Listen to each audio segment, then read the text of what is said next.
తెలుగుదేశం ప్రభుత్వం యాదవులకు ఎల్లవేళలా అండగా నిలిచిందని తెలుగుదేశం పార్టీ రాష్ట్ర ఉపాధ్యక్షుడు మాజీ ఎమ్మెల్యే దామచల్ల జనార్దన్ అన్నారు.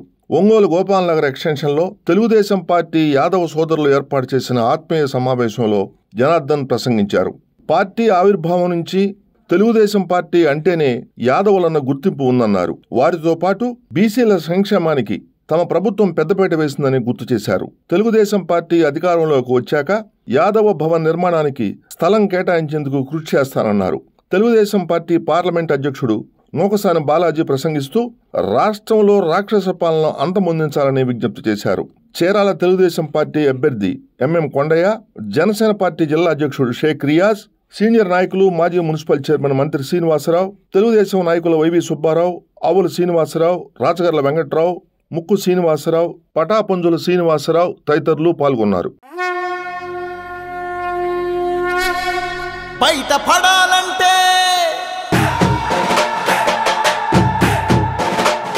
రాష్ట్రం బాగుపడాలంటే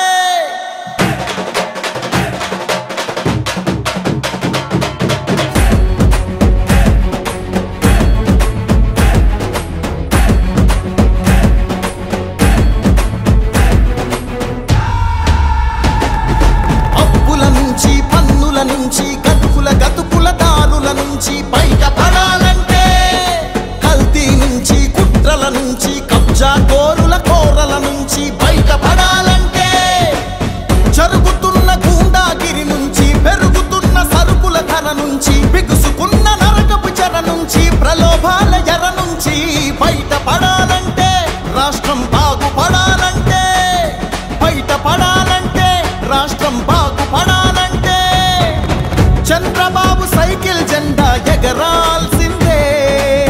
చంద్రబాబు సైకిల్ జెండా ఎగరాల్సిందే. చంద్రబాబు సైకిల్ జెండా ఎగరాల్సిందే. చంద్రబాబు సైకిల్ జెండా ఎగరాల్సిందే.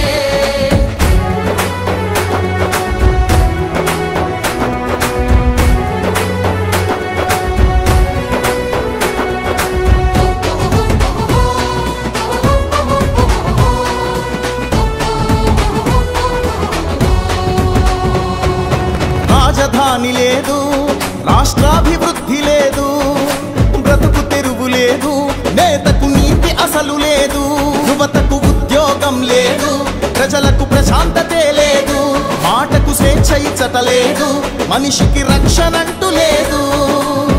గంజాయి గుప్పున పొగలు చిమ్ముతుంటే, మద్యం ఏరుల్లాగా పొంగి పారుతుంటే, మత్తులోన యువత మొత్తం మునిగి తేలుతుంటే, మృత్యుభేరి ప్రతి ఊరిలో మారు మోగుతుంటే బయట పడాలంటే రాష్ట్రం బాగుపడాలంటే బయట పడాలంటే రాష్ట్రం బాగుపడాలంటే చంద్రబాబు సైకిల్ జెండా ఎగరాల్సిందే.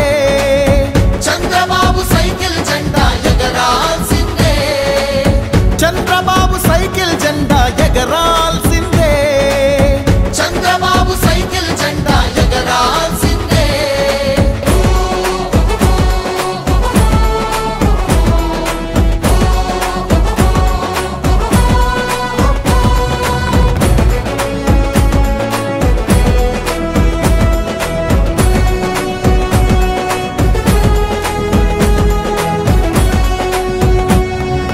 రత్నాలెన్నున్నా బతుకున రాళ్లే మిగిలాయి, పథకాలెన్నున్నా సొమ్మును పన్నుల మింగాయి, భూములు మనకున్నా అవి మరు భూములు అయ్యాయి, వనరులు మనకున్నా చివరికి వలసలు పెరిగాయి, పేదవాడు ఇంకా పేదోడవుతుంటే, అధికారం అండున్నోడు పైకి ఎక్కుతుంటే, తెలివితేటలున్నవాడు అణగదొక్కబడితే బయట పడాలంటే రాష్ట్రం బాగుపడాలంటే బయట పడాలంటే రాష్ట్రం బాగుపడాలంటే చంద్రబాబు సైకిల్ జెండా ఎగరాల్సిందే.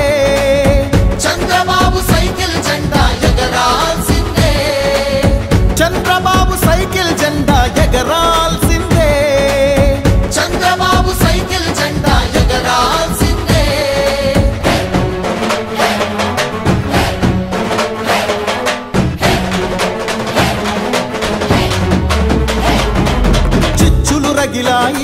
ఎన్నో హత్యలు జరిగాయి, పుస్తలు తెగినాయి, ఇంట్లో పస్తులు పెరిగాయి. ప్రతి ఇంట దరిద్రమే కొలువు తీరుతుంటే, ప్రతి కంట రక్తమే కన్నీరవుతుంటే, ప్రతి చేయి సాయం కోసం ఎదురు చూస్తూ ఉంటే, బయటపడాలంటే రాష్ట్రం బాగుపడాలంటే, బయటపడాలంటే రాష్ట్రం బాగుపడాలంటే చంద్రబాబు సైకిల్ జెండా ఎగరాల్సిందే, చంద్రబాబు సైకిల్ జెండా ఎగరాల్సిందే, చంద్రబాబు సైకిల్ జెండా ఎగరాల్సిందే, చంద్రబాబు సైకిల్ జెండా ఎగరాల్సిందే. గెలవాల్సిందే, నిలవాల్సిందే, గెలవాల్సిందే, నిలవాల్సిందే.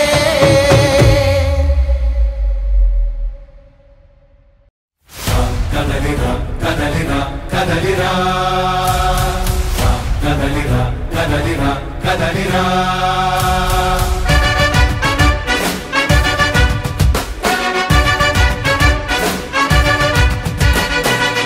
కదలిరా కదలిరా పిలుపు కాదు తెలుగుదేశ శంఖారావమురా. కదలిరా కదలిరా రాతి యుగాన్ని వదిలి స్వర్ణ యుగం వైపు రారా. జగనూడల మర్రి మన మెడలెక్కి కూర్చుంది, చుట్టూ ఉన్న ఎవ్వరిని బతకనివ్వదే అది. దాన్ని తుంచి వేర్లు తెంచే ధైర్యం ఉంటే రారా. ఈ కలి ఆకలికి బలయింది చాలు, తెలుగు జాతి తిరుగుబాటు నేటితోనే మొదలు. కదలిరా కదలిరా కదలిరా కదలిరా కదలిరా కదలిరా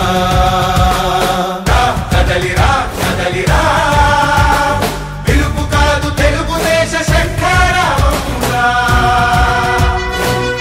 కదలిరా కదలిరా రాతి యుగాన్ని వదిలి స్వర్ణ యుగం వైపు రారా.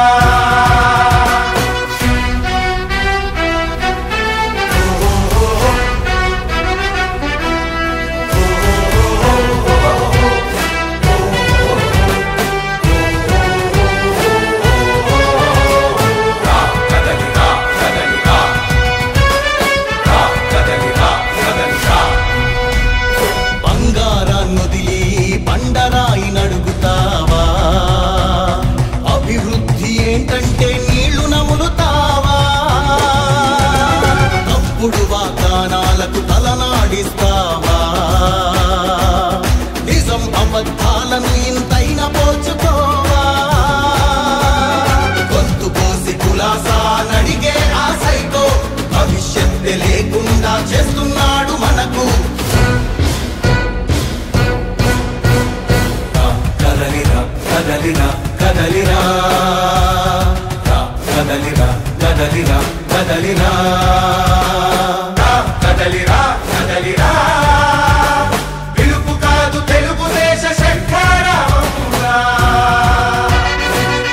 కదలిరా కదలిరా రాతి యుగాన్ని వదిలి స్వర్ణ యుగం వైపు రారా.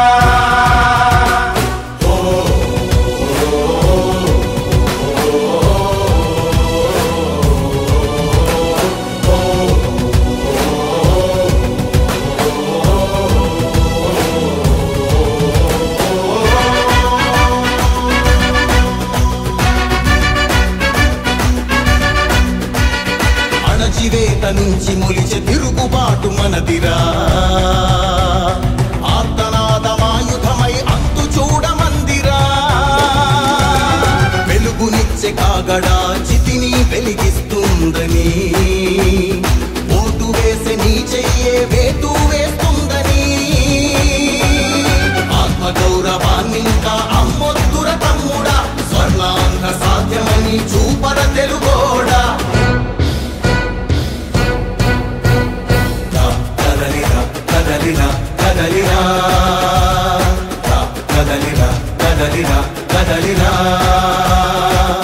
కదలిరా కదలిరా పిలుపు కాదు తెలుగుదేశ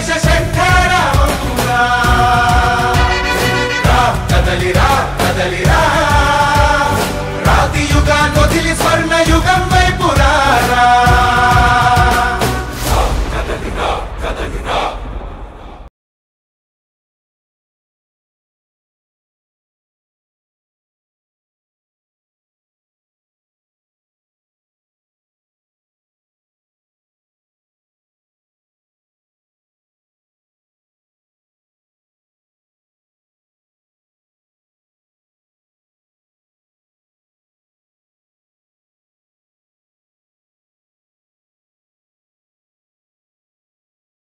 యాభై సంవత్సరాలు నిండిన వాళ్ళకి ప్రతి ఒక్కరికి బీసీలకు కూడా పెన్షన్ ఇవ్వటం అనేది మనకి చాలా చెప్పుకోదగ్గ విషయం.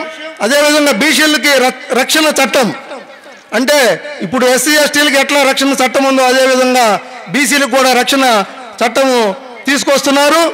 ఇవన్నీ కూడా మనకి ఎంతో ఉపయోగపడాయి.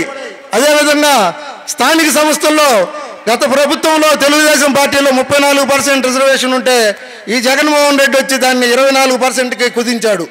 అంటే దాదాపు మనకి ఒక 10% పైన రిజర్వేషన్లు కోల్పోయాం. అది మళ్ళా మన చంద్రబాబు నాయుడు గారు మళ్ళీ 34% చేయడానికి మేనిఫెస్టోలో పెట్టున్నాడు. కాబట్టి ఇవన్నీ దృష్టిలో ఉంచుకొని ముఖ్యంగా మనం ఇప్పుడు దాకా డిస్ప్లే చేసుకున్నాం ఒంగోలు నియోజకవర్గాన్ని దామచల జనార్దన్ రావు గారు ఏ విధంగా అభివృద్ధి చేశాడో, ఆయన చేసిన రోడ్లు కానీ కట్టించిన బ్రిడ్జీలు కానీ అదేవిధంగా సిమెంట్ రోడ్లు కానీ డివైడర్లు కానీ ఎంత అభివృద్ధి చేశాడో ఈ 5 సంవత్సరాలు అంత వెనకపోయాం. కాబట్టి మళ్ళా మన జనాన్ని మనం మళ్ళా రక్షించుకోవాలంటే ఈ రాష్ట్రాన్ని కాపాడుకోవాలంటే తెలుగుదేశం పార్టీకి మనం అందరం తప్పకుండా మద్దతు ఇవ్వాలి. ముఖ్యంగా మన జనార్దన్ రావు గారికి మనం ఆత్మీయంగా మనందరమే ఈరోజు గౌరవించుకొని రేపు రాబోయే రోజుల్లో మనందరం సపోర్ట్ చేసి మంచి మెజార్టీ తోటి మనందరం గెలిపించాల్సిందిగా మీ అందరికీ నేను పేరు పేరున తెలుపుకుంటూ, తెలుగుదేశం పార్టీ ఆవిర్భావం, బడుగు బలహీన వర్గాల ప్రాధాన్యత, అందులో యాదవ సామాజిక వర్గానికి ఇచ్చినటువంటి గౌరవం ఒకసారి గమనించినట్లయితే స్వాతంత్ర్యానంతరం బలహీన వర్గాలకి చాలా తక్కువ ప్రాధాన్యత ఉన్నటువంటి క్రమంలో స్వర్గీయ నందమూరి తారక రామారావు తెలుగు ప్రజల ఆరాధ్య దైవం రామారావు గారు తెలుగుదేశం పార్టీ ఆవిర్భవించిన తర్వాత బడుగు బలహీన వర్గాలకి అధిక ప్రాధాన్యత ఇచ్చి రాజకీయంగా ప్రోత్సహించినటువంటి పరిస్థితులు అప్పటి నుంచి ఇప్పటి వరకు కూడా రాష్ట్ర వ్యాప్తంగా అదేవిధంగా జిల్లాలో బలహీన వర్గాలకి ముఖ్యంగా యాదవ సామాజిక వర్గానికి ఏ విధమైనటువంటి ప్రోత్సాహం ఇచ్చారనేటువంటి విషయాన్ని ఒకసారి పరిశీలించినట్లయితే 1982 సంవత్సరం తెలుగుదేశం పార్టీ ఆవిర్భవించిన తర్వాత ఈ జిల్లాలో ఎప్పుడూ ప్రాధాన్యత లేనటువంటి పరిస్థితుల్లో బలహీన వర్గాలు ఉంటే ముఖ్యంగా యాదవ సామాజిక వర్గం ఆనాడు 2 సీట్లు ఇచ్చి చీరాల చెమట సాముగారిని, కొండపులో మారుకొండ యాదవ్ గారికి అవకాశం కల్పించి రాజకీయ ప్రాధాన్యత గౌరవం ఇచ్చినటువంటి పార్టీ తెలుగుదేశం పార్టీ. స్వర్గీయ నందమూరి తారక రామారావు గారు అనేటువంటి విషయాన్ని ఈ సందర్భంగా తెలియజేస్తూ, ఎన్నికలు చాలా ప్రతిష్టాత్మకం, మీరు కూడా గమనించుకోవాలా. అన్ని రకాల ప్రలోభాలు పెట్టేటువంటి ప్రయత్నం వైఎస్ఆర్ పార్టీ చేస్తుంది. అబద్ధాలతోటి ఈ పార్టీ అంతా కూడా వైఎస్ఆర్ పార్టీ అంతా కూడా నడుస్తూ ఉందనే విషయం మీ అందరికీ తెలిసిందే. తెలుగుదేశం పార్టీ అంటేనే బీసీలకి, తెలుగుదేశం పార్టీకి బీసీలే వెన్నెముక లాంటి వాళ్ళు. అన్న ఎన్టీఆర్ గారిని కృష్ణుడిగా ఆరాధించేటువంటి మన యాదవ సోదరులందరూ కూడా రేపు రాబోయేటువంటి ఎన్నికల్లో దామచల జనార్దన్ గారిని మంచి మెజారిటీతో గెలిపించాల్సిందిగా కోరుకుంటూ సెలవు తీసుకుంటాను. Thank you. ఆ రోజు అన్న రామారావు గారు ఒక తెలుగుదేశం పార్టీకి, ఇది తెలుగుదేశం కాదు బీసీలది పార్టీ, యాదవులది పార్టీ అని కృష్ణుడిగా రాముడిగా మనకు చూపించిన అన్న రామారావు గారు మనం ఎవరు కూడా మర్చిపోయే విషయం ఇది. ఈ రోజు ప్రతి ఆర్థిక మందికి డబ్బులు లేకపోవచ్చు, ప్రతి గుడికి ప్రతి చేతులకి ఈ రోజు తిరుపతి నుంచి శ్రీశైలం వరకు కూడా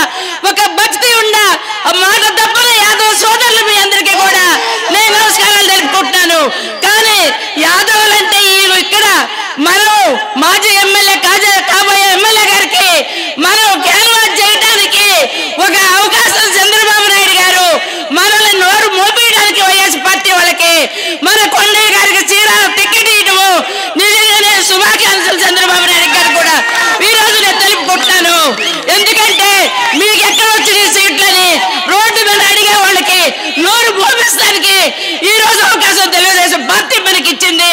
అక్కడ చీరాల్లో కొండయ్య గారు యాదవులంతా కూడా తప్పనిసరిగా గెలుస్తాడని ఈ సభాముఖంగా కూడా మీకు చెప్తున్నాను.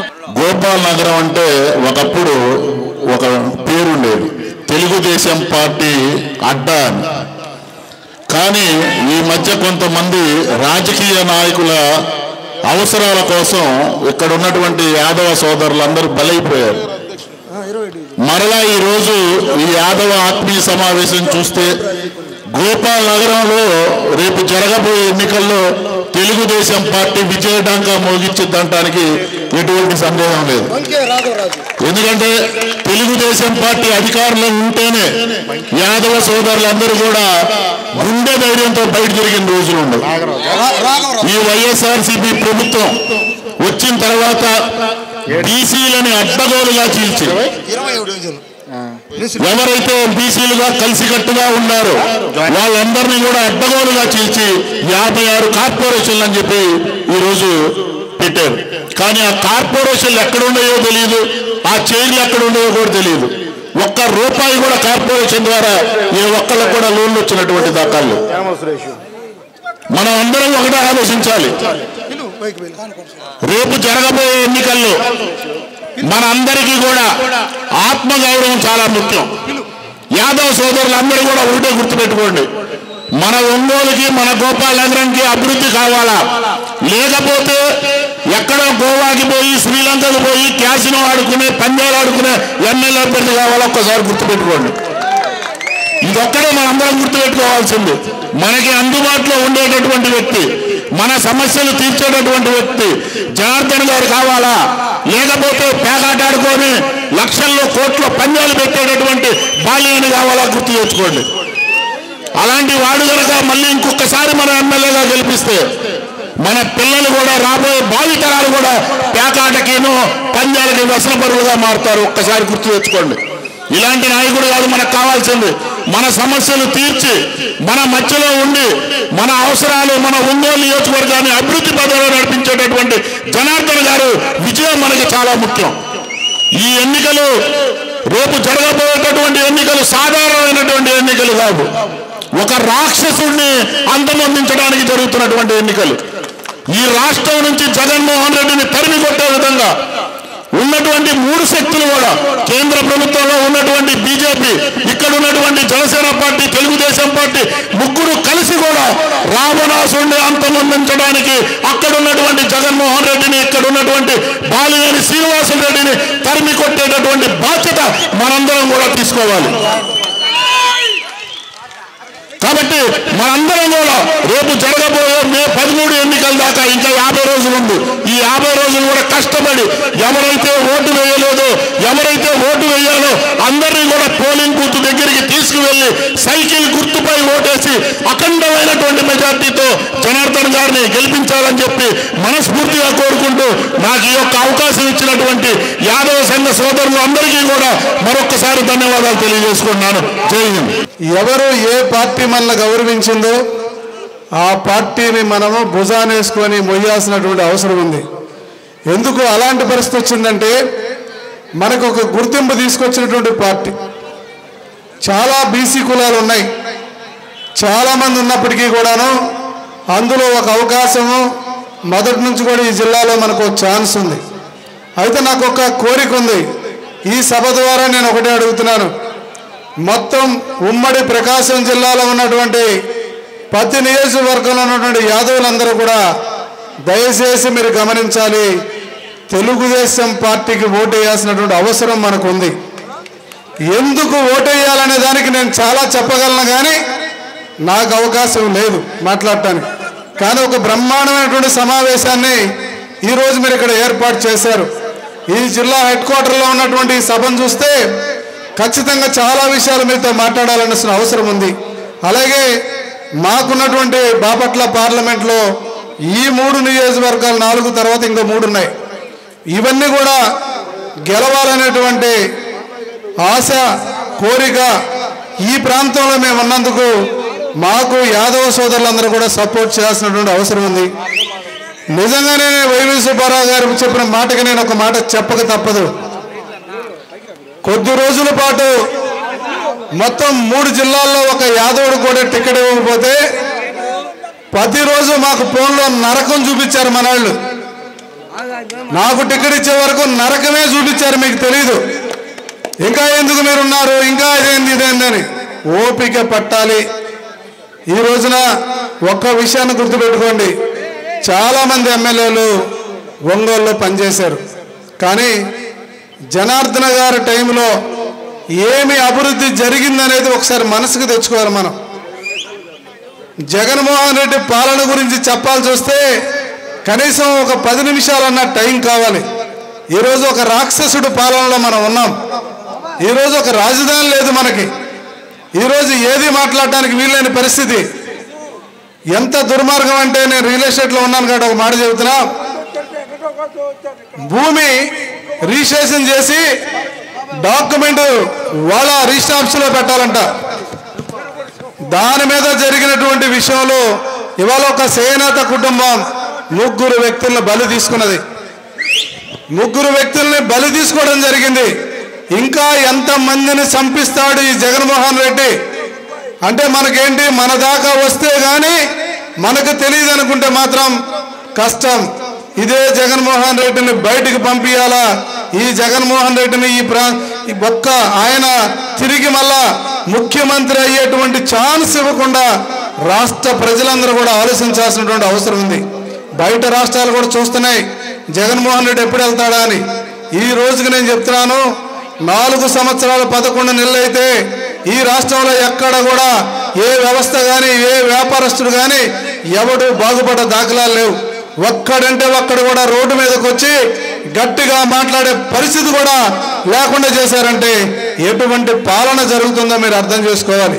కాబట్టి మీ అందరికీ నాకు ఒకటే మనవి, ఒక పెద్ద కమ్యూనిటీ ఉంది మనది, కానీ మనందరం కూడా దృష్టి పెట్టాలి. ఎవరు మనకు సహాయం చేశారు, ఎవరి కాలమందు ఇవాళ చంద్రబాబు నాయుడు గారు ఎటువంటి వ్యక్తి, వాళ్ళిద్దరిని మీరు పోల్చుకోండి. ఏ కాలమందు అభివృద్ధి జరిగిందో మీరు గమనించుకొని యాదవ సోదరులందరూ కూడా మమ్మల్ని పిలిపించినందుకు ఖచ్చితంగా మీరు తెలుగుదేశం పార్టీకి ఓటేసి బలపరిచి మమ్మల్ని అందరినీ కూడా గెలిపిస్తారని చెప్పేసి ఆశిస్తూ మీ అందరికీ నమస్కారాలు, ధన్యవాదాలు. యాదవులకి మొదటి నుంచి కూడా 1983 నుంచి కూడా నేటి వరకు మధ్యలో ఉండే, కొంచెం ఆగండి పర్వాలేదు, కుడుదురు ఎలక్షన్ అప్పుడు కొడదాం. 83 నుంచి నేటి వరకు మధ్యలో కొన్ని ఒడిదుడుకులు ఉన్నప్పటికీ యాదవులకు ప్రాధాన్యత ఇచ్చిన ఏకైక పార్టీ ఆంధ్రప్రదేశ్ చరిత్రలో తెలుగుదేశం పార్టీ. అక్కడక్కడ ఒడుగులు ఉంటాయి రాజకీయాల్లో, డబ్బులు మయమైనటువంటి రాజకీయాలు అయిపోయిన తర్వాత కొంత అప్ అండ్ డౌన్స్. మన కొండేపి నుంచే మోరుబోయిన మాలకొండ గారికి 3 సార్లు ఇచ్చినటువంటి పార్టీ 83, 85, 89 2 సార్లు ఓడిపోయినా కూడా పార్టీ ఇచ్చింది, గమనించింది ఎన్టీ రామారావు గారి నుంచి.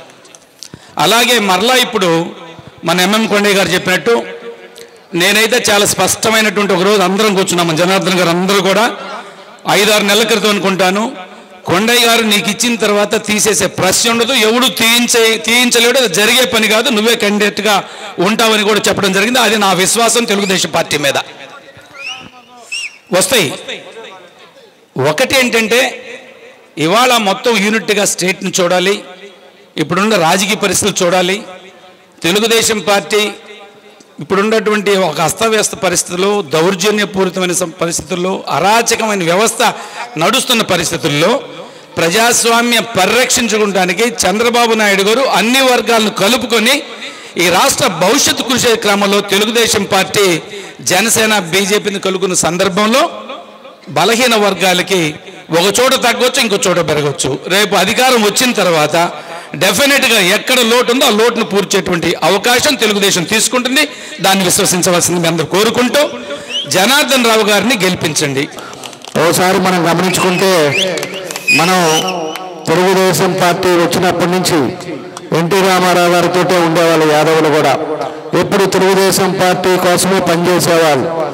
ఏది ఉన్నా కూడా తెలుగుదేశం యాదవులు ఎవరైనా అంటే వాళ్ళు తెలుగుదేశం అని చెప్పేసి ఇంతకుముందు ఎప్పటి నుంచో అయినా కూడా చెప్తా ఉండేవాళ్ళని చెప్పేసి కూడా నేను తెలియజేస్తా ఉన్నా. అనేక కార్యక్రమాలు కూడా మన తెలుగుదేశం పార్టీ వచ్చిన తర్వాతే యాదవులను కూడా అనేక రకాలుగా కూడా వాళ్ళకి అవకాశాలు ఇచ్చింది కూడా తెలుగుదేశం పార్టీ అని చెప్పి కూడా నేను గుర్తు చేస్తా ఉన్నా. ఎందుకంటే మన వాళ్ళంతా కూడా చెప్పారు, దాంట్లో ఎవరెవరు ఎంతమంది మనం ఈరోజు ఇచ్చారు. మన జిల్లాలోనే మనకి క్యాండిడేట్గా మనకి ఎంఎం కొండయ్య గారికి ఇచ్చారు, మన బాలాజీ గారిని పోయినసారి జడ్పీ చైర్మన్ చేశారు. అదేవిధంగా ఇప్పుడు జిల్లా పార్టీ అధ్యక్షుడిగా మన బాలాజీ గారిని పెట్టాం. అదేవిధంగా ఎన్నో పదవులను బట్టి పరిస్థితులను బట్టి అంతకుముందు సుబ్బారావు గారికి కూడా గంధరాయం చైర్మన్ కూడా ఆ రోజు కూడా మన గవర్నమెంట్లో మన మీటింగ్ కూడా జరిగింది. ఏదో ఒక అవకాశాలను బట్టి పరిస్థితులను బట్టి వాళ్ళకి ఒక రకమైన గుర్తింపు తెలుగుదేశం పార్టీ ఇచ్చిందని చెప్పి కూడా మీకు ఈ సందర్భంగా నేను తెలియజేస్తా ఉన్నాను. కాబట్టి మనం కూడా ఇప్పుడుండే రాక్షస పాలన పోవాలి. ప్రతి ఒక్కరు కూడా మనం కసిగా పనిచేయాల్సిన అవసరాలు ఉన్నాయి. ఎందుకంటే ఒక నియంత పాలన, ఒక ఫ్యాక్షనిస్ట్ని ఈరోజు రాష్ట్ర ముఖ్యమంత్రి అయ్యాడు, ఒక సైకో ఈరోజు ముఖ్యమంత్రి అయ్యారు. ఎవరైనా ఇబ్బందుల్లో ఉంటే బాధతో మనం చూస్తాం. ఈ ముఖ్యమంత్రి ఎవరైనా ఇబ్బందుల్లో ఉంటే నవ్వుతాడు, చనిపోయిన వాళ్ళ దగ్గరికి వెళ్తే నవ్వుతా దండేస్తాడు. అలాంటి ముఖ్యమంత్రిని ఈరోజు ఒక్క అవకాశం అనే కారణం చేత ఈరోజు అందరూ కూడా ఎన్నుకోవటం, ఈరోజు రాష్ట్రాన్ని బస్సు పట్టించడం మనందరికి కూడా తెలిసిన విషయాలని చెప్పి కూడా మేము తెలియజేస్తా ఉన్నాం. ఈరోజు పూర్తిగా 20 సంవత్సరాలు వెనక్కి తీసుకెళ్లారు. నవరత్నాల్లో ఎన్నో చెప్పాడు ఆయన. 45 సంవత్సరాలకే పెన్షన్లు ఇస్తున్నారు. అదేవిధంగా మద్య నిషేధం చేస్తా అన్నాడు. అమ్మ ఒళ్ళో 2 పిల్లలు ఉంటే 2 పిల్లలు చదివిస్తానన్నాడు. ఎంతమంది పిల్లలు ఉంటే వాళ్ళని చదివిస్తానన్నాడు. అదేవిధంగా ఆరోగ్యశ్రీ కూడా ఎన్నో నేను చేయిస్తానని చెప్పాడు. ఎన్నో కార్యక్రమాలు. అదేవిధంగా జాబ్ క్యాలెండర్ మీద మనము సంవత్సరానికి వచ్చేకి 25,000 మందికి ఉద్యోగాలు ఇస్తానని చెప్పేసి అప్పుడు మాయమాటలు చెప్పాడు. ఈరోజు అనేక అబద్ధాలు చెప్పి ఒక్క అవకాశం అని చెప్పేసి ఎక్కిన ఈ సైకో ముఖ్యమంత్రి ఈరోజు రాష్ట్రం ఏ పరిస్థితిలో ఉందనేది కూడా మీరు గుర్తుంచుకోవాలి. అమ్మఒడిలో ఈరోజు ఒకరికే ఇస్తామని చెప్పేసి మళ్ళీ మాట మార్చాడు. అది కూడా ఎంతమందికి ఇస్తున్నారో ఏం చేస్తున్నారో ఇక్కడ ఉండే చాలా మంది కూడా మీ అందరికీ కూడా తెలుసు. మద్య నిషేధం చేస్తున్న వ్యక్తి అది మద్యాన్నే వ్యాపారంగా మార్చుకొని ఈరోజు రాష్ట్రంలో 40,000 మంది ఈరోజు చనిపోవడానికి కారకుడయ్యాడు ఈ సైకో జగన్ రెడ్డి అని చెప్పి నేను తెలియజేస్తా ఉన్నా. పూర్తిగా ఆ మందు తాగి ఆయన 10 రూపాయలకి కంపెనీలన్నీ కూడా ఆయనే తీసుకొని 10 రూపాయలు తయారు చేసేది 200కి అమ్ముతా, అది చీప్ లిక్కర్ కూడా అమ్ముతా, దాన్ని తాగి ఈరోజు ఎంతోమంది చనిపోవటాలు కూడా మనం చూసామని చెప్పి నేను తెలియజేస్తా ఉన్నా. ఈరోజు ఎన్ని రకాలుగా ఇబ్బందులు పెట్టాలో ప్రజలను ఇబ్బందులు పెట్టాడు. ఈరోజు ప్రజలు బయటకు వచ్చి ఏదైనా మాట్లాడాలంటే వాళ్ళ మీద కేసులు పెట్టే పరిస్థితి, వాళ్ళ ఆస్తుల మీద పోయే పరిస్థితి, వాళ్ళు ఉద్యోగం చేస్తుంటే వాళ్ళని ట్రాన్స్ఫర్ చేసే పరిస్థితి. అదేవిధంగా వాళ్ళు ఏవైతే ఉన్నారో వ్యాపారాలు కానీ ఏదైనా ఉంటే ఏసీబీ రైడ్లు చేయటం, పాత ఇప్పుడు 20 సంవత్సరాలు ఉంటే 20 సంవత్సరాలు అప్పుడెప్పుడో కేసు ఉంటే దానితో పోలీసు వాళ్ళు ఇంటికి పంపేయటం. ఈ రకంగా ఈ 5 ఏళ్ళు జరిగింది తప్పితే ఎక్కడైనా కూడా ఏదైనా కూడా ప్రజలకు ఉపయోగపడే కార్యక్రమాలు మన రాష్ట్రం కానీ మన నియోజకవర్గం కానీ జరిగిందా అని చెప్పేసి కూడా నేను అడుగుతా ఉన్నా. ఈరోజు పూర్తిగా మనం చేసిన కార్యక్రమాలు మనం చేసిన పనులు తప్పితే మన ఒంగోలులో ఏదైనా ఒకటన్నా జరిగిందా? మీ 2 డివిజన్లో దగ్గర 7-8 కోట్ల రూపాయలు పనిచేశాను నేను వచ్చిన తర్వాత. మొత్తం సిమెంట్ రోడ్లు కానీ డ్రైన్లు కానీ కరెంటు కానీ పెన్షన్లు కూడా అడిగేవారికి లేకుండా పెన్షన్లు కానీ అన్నీ కూడా మనం చేశాం. ఈరోజు ఏదైనా మీ డివిజన్లో ఒక పని జరిగిందా? మీరు ఆలోచించాలి.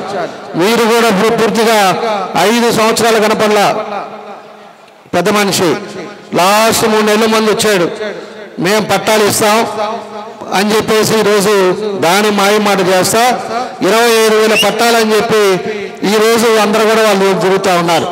25 పట్టాల్లో ల్యాండ్ రిజిస్ట్రేషన్ గల కొంత పార్ట్ దాంట్లో కూడా పట్టాలు ఇస్తానని చెప్పి దొంగ పట్టాలు కూడా తీసుకొచ్చి ఒక్కొక్కరికి ఒక్కొక్క రకంగా దొంగ పట్టాలు తీసుకొచ్చి ఈరోజు 200 రూపాయలు చీర, అదేవిధంగా 300 రూపాయలు షర్టు ప్యాంటు ఇచ్చి ముసలి కన్నీరు గారిస్తా ఉన్నాడు. అవునా కదా? మీరు చెప్పాలమ్మా ఆడోళ్ళు. ఆ 200 చీర ఒక్కసారి ఉతికితే పోద్ది. అంటే మీ జీవితంలో మీకు ఆయన ఇచ్చే 200 రూపాయల చీరలు ఏ విధంగా ఉందనేది కూడా మనం ఆలోచించుకోవాలి. ఈరోజు అవినీతి డబ్బుల కోసం అవినీతి డబ్బు సంపాదించి 4 సంవత్సరాలు ఆయన ఊరోజులు పెట్టి వెళ్ళి ఈరోజు పూర్తిగా ఎక్కడన్నా ఉండి లాస్ట్ మినిట్లో వచ్చి ప్రతి ఎలక్షన్కి ఇదే పద్ధతి. పోయినసారి ప్రతిసారి నీళ్ళు ఇస్తేనే పోటీ చేస్తా అన్నాడు. అంతకుముందు పట్టాలు దొంగ పట్టాలు ఇచ్చేసి ఆ టైంలో పోటీ చేసి గెలిచాడు. ఈరోజు ఉండే పరిస్థితుల్ని మనం గుర్తుపెట్టుకోవాలి. మీకు దగ్గర ఉండి పనిచేసే వాళ్ళు కావాలా, లేకపోతే ఎక్కడో ప్యాకెట్ క్యాష్ను ఆడేవాళ్ళు, మీరు కూడా గోవాకి ఏదైనా పని ఉంటే మీరు గోవాకో శ్రీలంకకో పోయి అక్కడికి ఛార్జీలు తీసుకొని పోయి నాకు ఈ పని ఉందని చెప్పి అడిగే పరిస్థితి కావాలా అనేది కూడా మీరు గుర్తు తెచ్చుకోండి. ఎందుకంటే మనుషులు ఉండరు. మీకు ఏదో సమస్య వస్తుంది, సమస్య వచ్చినప్పుడు ఎక్కడికి పోవాలి? ఎత్తుకొని గోవా వెళ్ళాలి, లేకపోతే శ్రీలంక వెళ్ళాలి. అలాంటి వ్యక్తులు కావాలనేది కూడా గుర్తుపెట్టుకోండి. ఈరోజు పూర్తిగా బెదిరింపులతోటి ఈరోజు జరుగుతూ ఉంది.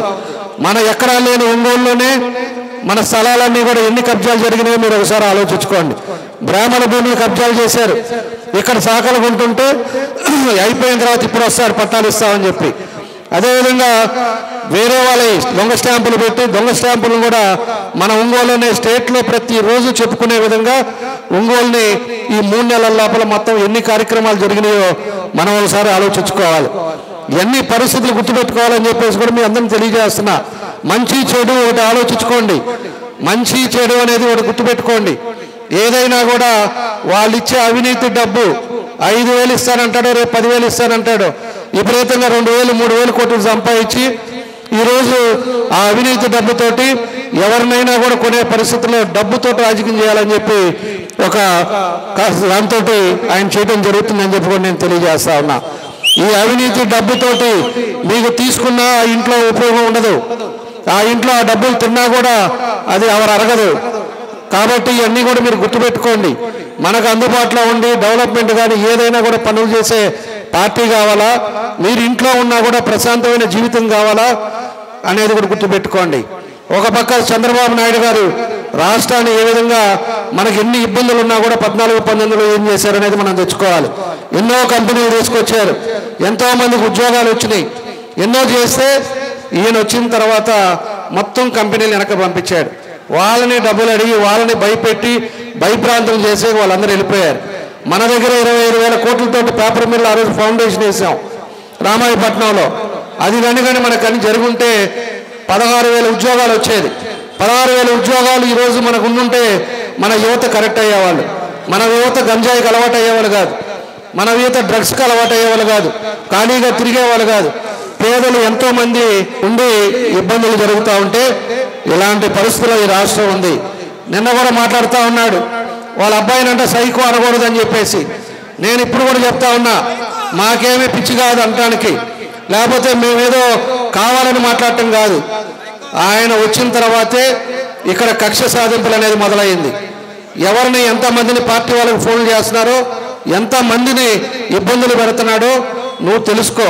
మీ కార్యకర్తలతో మాట్లాడు, మీ లీడర్లతో మాట్లాడు. కాబట్టే మేము సైకో అంటున్నాం. ఈరోజు పార్టీలోకి అభిమానంగా మన దగ్గరికి వస్తే వాళ్ళకి ఫోన్లు చేసి బెదిరిస్తారు, వాళ్ళని మేము ఏదో ఒకటి చేస్తామని చెప్పి అంటారు. కాబట్టి ఇవన్నీ కూడా జరుగుతూ ఉన్నాయి. ఇవన్నీ కూడా మనం గుర్తుపెట్టుకోవాలి. కాబట్టే నేను సైకో అన్నా. నువ్వేదో వైఎస్ఆర్ వాళ్ళు ఉన్నారు, ఖబర్దార్ గిబర్దారులు అంటే చాలా మాట్లాడతాం మేము కూడా. నువ్వేదో చాలా ఒక రకంగా ఒక పక్కే చూసావు, మేమేం గమ్ముకుండే వాళ్ళం కాదు. మేము కూడా చాలా, నువ్వేదో డబ్బు నీ దగ్గర అవినీతి డబ్బు ఉండొచ్చు, మన దగ్గర జనాలు ఉన్నారు, అది గుర్తుపెట్టుకోవాలి. నీ ఇష్టారాజ్యంగా కొడుకుని కంట్రోల్లో పెట్టుకో. కొడుకుని కంట్రోల్ పెట్టుకొని మాట్లాడితే మేము కూడా ఏం మాట్లాడకుండా మా పనులు ఎవరైనా చేసేవి చేస్తారు. అంతేగాని మా వాళ్ళకి ఫోన్ చేసి బెదిరిస్తే మేము ఊరుకునేది లేదు. సైకో, బుల్లి సైకో అని అంటానే ఉంటాం, శిశురేంద్రి అని అంటానే ఉంటాం. ఇవన్నీ కూడా జరుగుతూ ఉంటుంది. కాబట్టి ఇవన్నీ కూడా గుర్తు పెట్టుకొని కరెక్ట్గా ఉంటే బాగుంటుందని చెప్పి కూడా నేను తెలియజేస్తున్నా. ఇంకొకటి కూడా ఒకటే మీకు తెలియజేస్తున్నా, టైం అయిపోయింది కాబట్టి మనకి ఏదైతే టిట్కో హౌసెస్ ఉన్నాయో దాంట్లో ఎవరైతే పెట్టుకున్నారో వాళ్ళందరికీ కూడా ఖచ్చితంగా మేము రాగానే ఇల్లు ఇచ్చేస్తాం. అదేవిధంగా ఎవరైతే ఇంకా లేకుండా ఉన్నారో 2 సెంట్లు భూమి వాళ్ళందరూ కూడా ఖచ్చితంగా ఇస్తామని చెప్పి ఈ సందర్భంగా మేము తెలియజేస్తా ఉన్నాం. దాంతోపాటు మన వాళ్ళు అడిగినట్టు ఏదైతే యాదవ్ భవన్ కానీ, అదేవిధంగా మన టైంలో 34% రిజర్వేషన్ ఉంటే దాన్ని సైకో జగన్ వచ్చిన తర్వాత 24% చేశారు. దాన్ని కూడా మనం ఖచ్చితంగా రేపు రాగానే 34% చేస్తాం. యాదవ్ భవన్ కూడా మనం ఖచ్చితంగా చేసి ముందుకు తీసుకెళ్తామని చెప్పి కూడా మన వాళ్ళు ఏదైతే అడిగారో అవి తప్పకుండా మనం ప్రభుత్వం వచ్చిన తర్వాత చేస్తామని చెప్పి మరోసారి మీ అందరికీ తెలియజేస్తూ, ఈరోజు మీరు మంచి మనసుతో స్వాగతం పలికిన మీ అందరికి కూడా మనస్ఫూర్తిగా పేరు పేరున నా అభినందనలు ధన్యవాదాలు తెలియజేస్తూ సెలవు తీసుకుంటున్నాను.